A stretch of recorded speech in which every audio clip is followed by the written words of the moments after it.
This week on Hermitcraft. HCBBS. Hermitcraft brings back Stress Monster. Welcome to the Hermitcraft Recap. My name is Pixelriffs, our writer is LoyXP, and we do these videos Friday to Friday, which is why most of the jokes we've written for today's episode are all about how nobody knows what HCBBS stands for. We're well aware the truth is out there, but instead of breaking with established conventions and discussing what it actually is, we're just going to encourage you to watch all the Hermits reveal videos and pretend that you're all time travelers. How's it going there in the next week? What's the new WandaVision like? And with that out of the way, let's take a look at all the events and mishaps that occurred on the Hermitcraft server this week. Starting with False Symmetry, who is preparing for the Hermitcraft Bahamas Backpacking Summer Beach episode special. This episode aged like fine milk. Oh, got a beach towel, a bucket and spade. And, yeah, I think we're pretty good. With her Bahamas bag packed, False Symmetry goes out for a last night on everyone else's town before the trip. Letting her prank self take over, she rigs up surveillance drones at a few hermits' bases, which will throw out some random thing every morning. It's why you might have spotted these hovering trapdoors in other people's videos, and why you might have thought they were Cub fans doing, judging by a few comments we encountered out in the wild. Literally fish! What? Fish! No pesky birds were harmed in the making of this. Drone fish, yummy. Not that Cub is without his mischief. Exploring the ancient Egyptian equivalent of the crawl space in his Great Pyramid, Cub figures it could be more decorated, but then throws in a decked out netherite husk just in case someone tries to get to the treasury through there. And so we're going to see how quickly this happens. Oh yeah, pretty quick. There we go. Cub was slain by the fallen pharaoh using the pharaoh's wrath. Nice. But his main hustle is the conclusion of the HCBBS, the arrival of the Hermitcraft Big Bee Swarm. Needless to say, this may not have been the actual conclusion, but it's pretty fun anyway. There's big bees everywhere, grab bags for everyone who attended, and a speech with more alliteration than a thesaurus can handle. The Baron of the Bee beckons its believers, and before long that bounce shall be here. Am I in a cult? Do we have we have non-believers here? The buzz reaches Joe Hills, who helps the bee cult by helping to cultivate the giant chorus plant currently eating everyone's frames in the shopping district. After witnessing Cub fans' speech and receiving a painful reminder that it isn't Christmas anymore... Okay, so I logged out on top of the Christmas tree, and Scar apparently got rid of the Christmas tree, so I immediately fell to my death. Because, thank you, Scar. There, we have... box. Joe tries to breed some bees to unleash upon the server, but most of them seem happier in their hives for the time being. The other Hookabubus cult has their adventure too. The Bumbo Baggins Society bums and bags themselves an adventure through the dark and mysterious mind of Iskel85. Like, literally I don't... Where? Decoding a hidden message in a book, the three hobbits discover a ready-made hobbit hole near to Mumbo's base, filled with clues leading to shulker boxes stuffed with numbered blocks to be arranged on a picture board. So Zombie Cleo, Mumbo, and XB Crafted venture the farthest they've been from home, and after a myriad of puzzles and riddles, return enlightened. Is this... am I meant to have like a splat on my face? Is that what that is? Honestly, I really think it's replaced wrong. Like, it should be... It could be that. XB returns to his own hobbit hole to polish up the interior, but he still fits in time for other adventures, setting his own records on Azuma's flying course and catching B00 sniffing around the secret base installed behind XB's elevator. But B-Dubs confesses that it wasn't him who built it, and in a surprising twist, the architect of the mysterious living area turns out to be XB himself. That guy built it. That guy right there. The comments are full of so-and-so built a secret base inside your base. I figured, you know what? I'm gonna bamboozle them bamboozlers. Zedaf drops by Azumavoid's base too, and drops multiple times actually during his attempt at Azuma's Elytra course. Having found out whether he is Top Gun or if this zone is far too dangerous for him, Zed turns to his own minigame, the good old golf course through the mountains. It's just missing a few final touches here and there, and as a cherry on top, Zedaf does a little bit of extra redstone at his cave to give himself a miniature training area where he can practice the art of whacking an invisible armor stand into a hole. It even does me if I jump as well, look. In I go, out I come. Azumavoid has a different day on the green. Embracing his gardener role, he spreads out the hanging, or rather weeping, gardens of the desert castle. Slowly encroaching on Keralis territory, Azuma adds a variety of materials to the area to try and tie it in with the more modern landscape of the harbour town.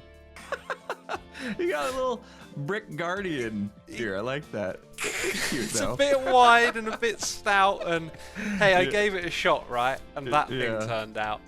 Which is still much more subtle than some other server members moving into the premises. Invited into the city by Grian, Good Times with Scar arrives at Keralis' base to establish his own. Scar's approach to a secret base is quite unorthodox too. He literally sets up camp in the area, with full intention to move his tents around so as not to be discovered. Problem with that is Jelly, of course, wanted things in her own colors, and that is turquoise, pink, and white. Those are literally her favorite colors, and I mean, she actually does have favorite colors. This is quite ironic, seeing as he has plenty of real estate in Aquitown.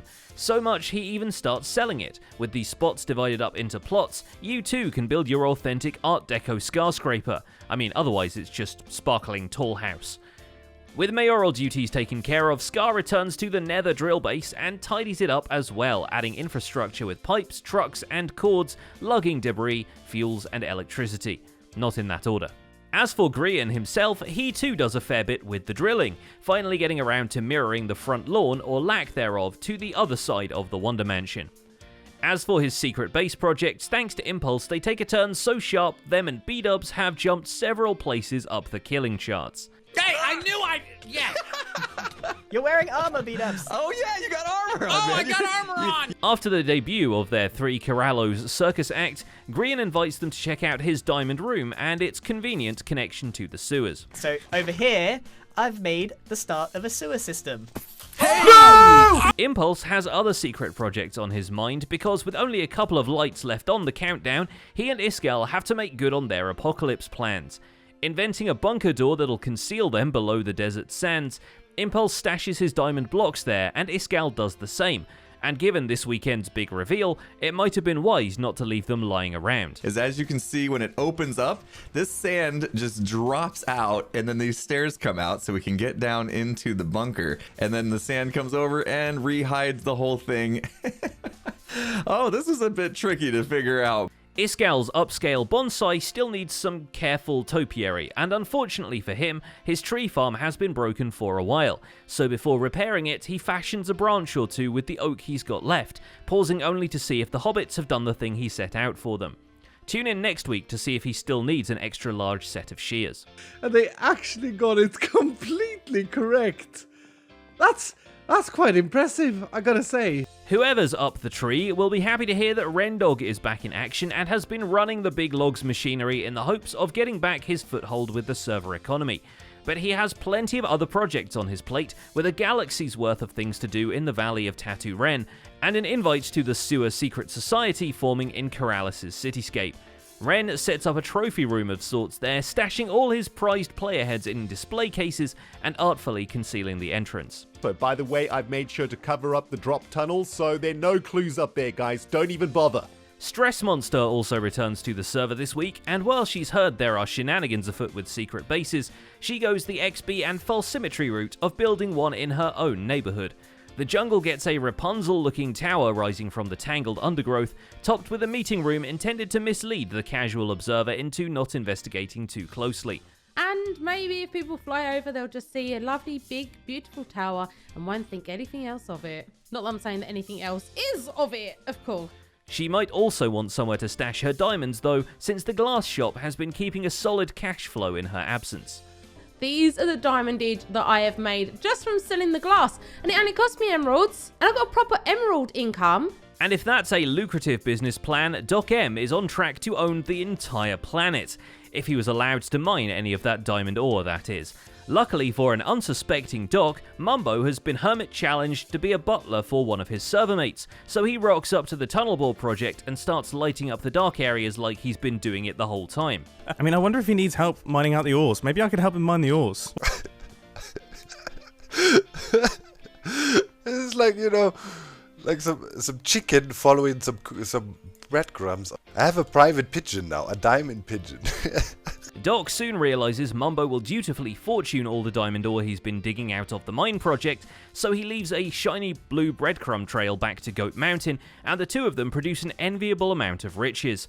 At which point Doc says the magic words that release Mumbo from his curse and brings it down upon himself. With this piece of kelp, Doc now has to be a butler for someone else. So despite having found himself a new home, expect to find him still organising Scar's shulker boxes for him, or tidying up after TFC's branch mine. You know, I sometimes wonder if somebody that is not regularly watching Hermitcraft watches this as the first video. And then Mumbo says he's a butler now, but at the same time a hobbit. The aforementioned branch miner gets Christmas in February after getting some directions to the collection of presents around the Christmas district fireplace. He also picks up some logs from the shopping district, although they're more for chest making than for stoking the fire. He has to expand his storage system depending on what the mine tunnels produce. Buying a lifetime supply of leather for item frames can't hurt either. Just exactly what I wanted. No, seriously, white concrete. Awesome. And finally there's BOO, who has now connected Aquatown to the town hall via subway, the kind with rails, not the sandwich shop, although B-Dubs is now concerned about Scar undermining him with the real estate business, so he sets up a realty office of his own in a plot next door, hoping to sell off the new builds he's just moved in further down the block. Scar might have a head start, since he already has tenants in the form of Sneaky Ease, and has some attractive balloons on display, which is why B-Dubs one-ups him by building one giant balloon with his own face on it to get people's attention. Expect a market crash any day now, because all we're seeing is inflation. And that's pretty much it for this week's recap. Our writer is ZloyXP, and my name is Pixelriffs. In the end screens today, it's a showing of Zloy back on his Bedrock Survival series, but now with 20% more No Strangers to Love. Check it out and see if he'll ever run around and hurt you. Spoiler alert, he's never gonna. Don't forget to leave a like while you're still here, and subscribe so you won't miss future recaps. Thanks for watching, we'll see you next week.